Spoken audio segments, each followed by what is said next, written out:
The terrifying true history of Masakado's grave. Japan's most feared curse. In the center of modern Tokyo, hidden among giant glass buildings, crowded streets, and endless noise, there is a small grave surrounded by stones and trees. Thousands of people pass it every day. Most barely notice it. But those who know its history never stay there for long. Because this is not an ordinary grave. It belongs to a man many believe became one of the most dangerous spirits in Japanese history. His name was Taira no Masakado. And according to legend, his anger never died. Chapter 1, Japan Before the Curse. To understand the horror surrounding Masakado's grave, we must travel back more than 1,000 years into ancient Japan. At the time, Japan was ruled by the imperial court in Kyoto during the Heian period. Noble families controlled politics, power, and wealth. Far from the capital, however, the eastern provinces were unstable and violent. Bandits attacked villages. Local clans fought over land. Corruption spread across the countryside. The imperial court was distant and weak in these regions. This was the world where Masakado was born. He came from the powerful Taira clan, one of the most influential samurai families in Japan. As a young man, Masakado was known for his intelligence, bravery, and terrifying skill with weapons. But history remembers him for something far darker. Ambition. Chapter 2, The Warrior Who Defied the Emperor.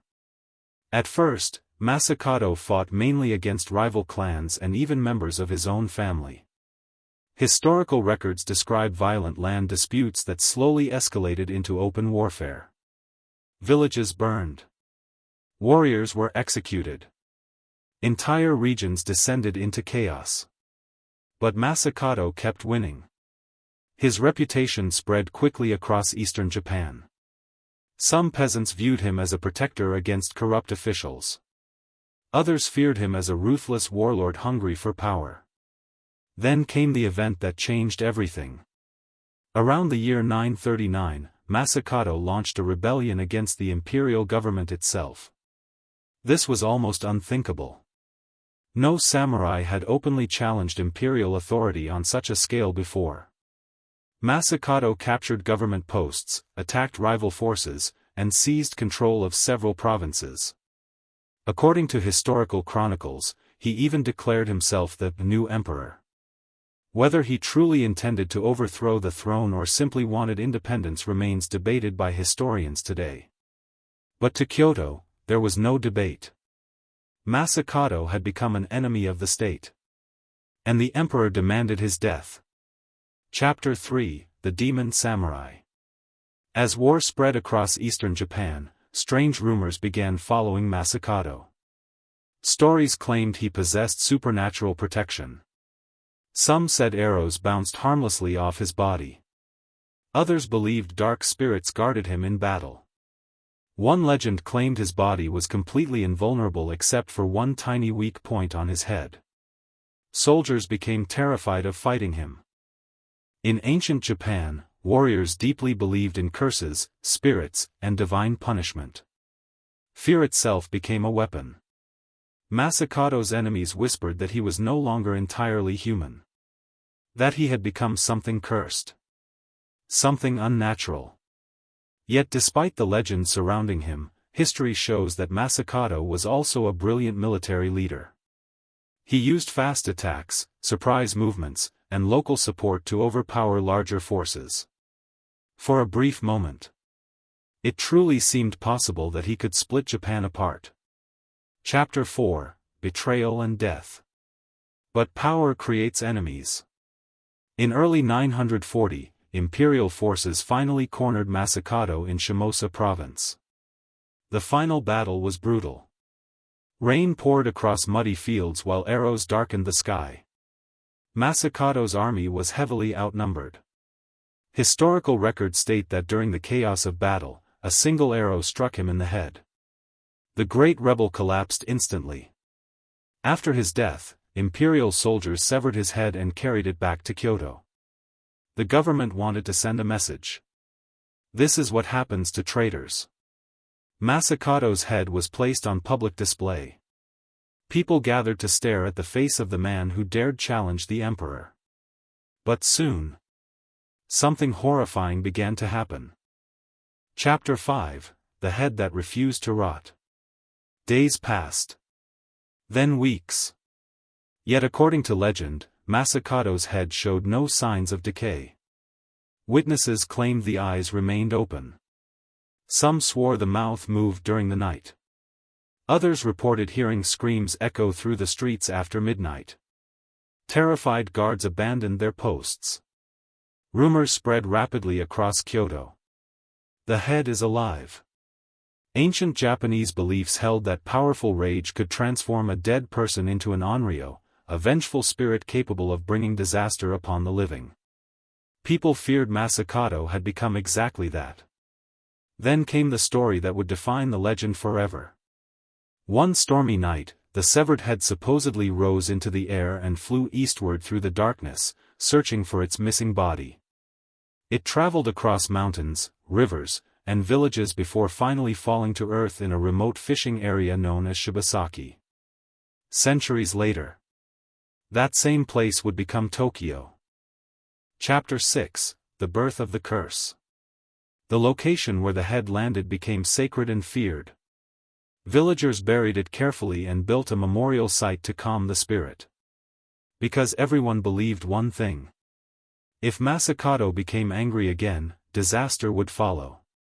And strangely enough, terrible events kept happening near the grave. Fires, floods, illness, deaths. Each tragedy strengthened belief in the curse. Over time, Masakado transformed from a defeated rebel into a legendary spirit feared across Japan. Some even began worshipping him as a protective deity. This dual identity made him unique. To some, he was a hero. To others, a monster. Chapter 7: The Great Earthquake and Modern Fear. Centuries passed. Japan modernized. Tokyo grew into one of the world's largest cities.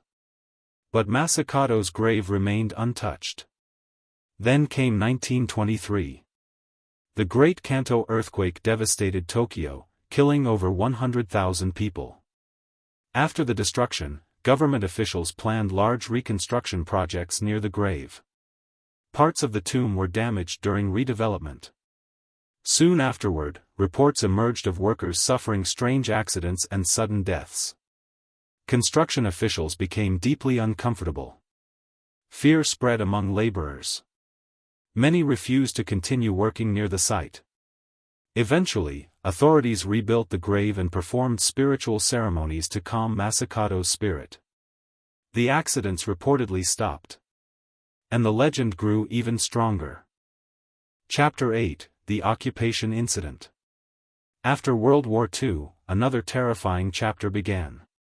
American occupation forces took control of Japan. According to popular stories, U.S. military authorities considered removing or redeveloping the area surrounding Masakado's grave. Soon after, strange incidents allegedly occurred again. Vehicles crashed. Officials became ill. Unexpected accidents happened around nearby buildings. Whether coincidence or not, fear surrounding the curse returned immediately. Once again, the grave was left alone. Even powerful governments chose not to challenge the spirit. Chapter 9: The Grave Today. Today, Masakado's grave sits quietly in Tokyo's Otemakai financial district. Massive skyscrapers tower above it. Businessmen walk past it daily. Cars rush through nearby streets. Yet the grave itself remains untouched. Protected. Almost isolated from the modern world around it. Fresh flowers are often left there. Visitors bow respectfully. Some workers nearby avoid joking about the curse entirely. At night, urban legends continue. Security guards claim they feel watched. Some report shadowy figures near the trees.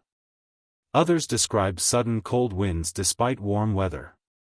And perhaps most unsettling of all, many Tokyo residents still genuinely fear disturbing the grave.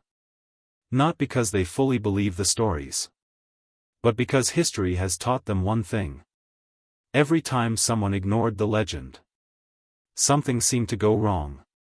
Surrounding him have become mixed with folklore over centuries. Yet legends survive because they connect deeply with human fear. Fear of revenge. Fear of death. Fear that hatred can survive even beyond the grave. And perhaps that is why Masakado's story continues to haunt Japan after more than 1,000 years.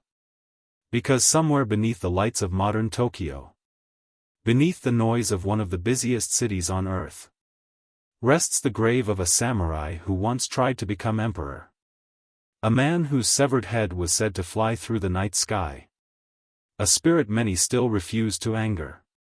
And if the legends are true, perhaps he is still waiting there. Watching. Silent. Unforgiving.